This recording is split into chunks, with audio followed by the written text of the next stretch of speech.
Arizona votes 2024 1 year out.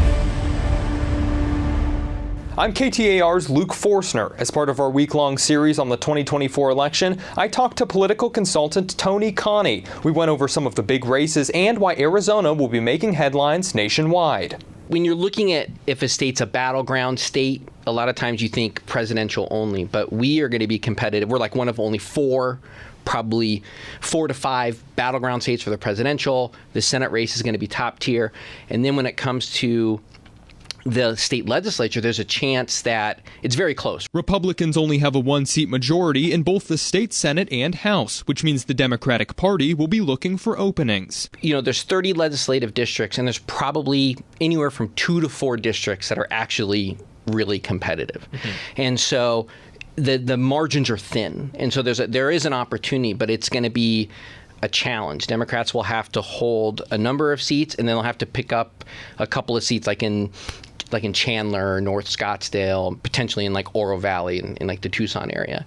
And so there is a chance. According to Connie, there would be a shift in the conversation in Arizona if Democrats take control of one or both chambers. A lot of the promises that the governor made while she was campaigning, she'll be able to start pursuing those things in a way that she can't do right now. And even if only one chamber switches, it's going to force the leader of each of those chambers to have a conversation with each other to try and come up with, a budget. And so that would make things extremely, extremely different than they are right now. And then there's that Senate race full of big-name candidates and potential to have a serious impact on national politics. What stands out to me is how unique of a race it will be, especially for our state, and how a lot of the conventional wisdom that you have as a political consultant or a political pundit or even just a voter who's watching kind of thrown out the window. Because Sinema was at one point the most popular elected official in our state. She did very well with moderate Republicans and independents and with Democrats.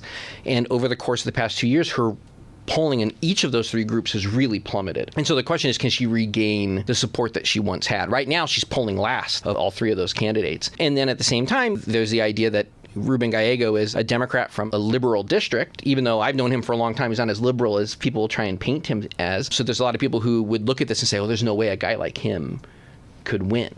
But, the polling shows that he has a chance. And then when it comes to Kari Lake, she was the front runner for the governorship for nearly that entire race. Can she regain that sort of energy that she had?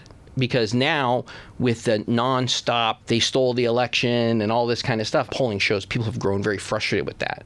And so it makes this race, one, it's going to be a nasty race. I think people are going to really be attacking each other pretty hard. And then two, there's going to be a lot of money that's going to have to be spent because nobody knows who's going to win. You can read more about the 2024 election's implications for Arizona, both on the national and statewide level, at KTAR.com. Arizona votes 2024 1 year out. Airing this week on 92.3 FM and the KTAR News app.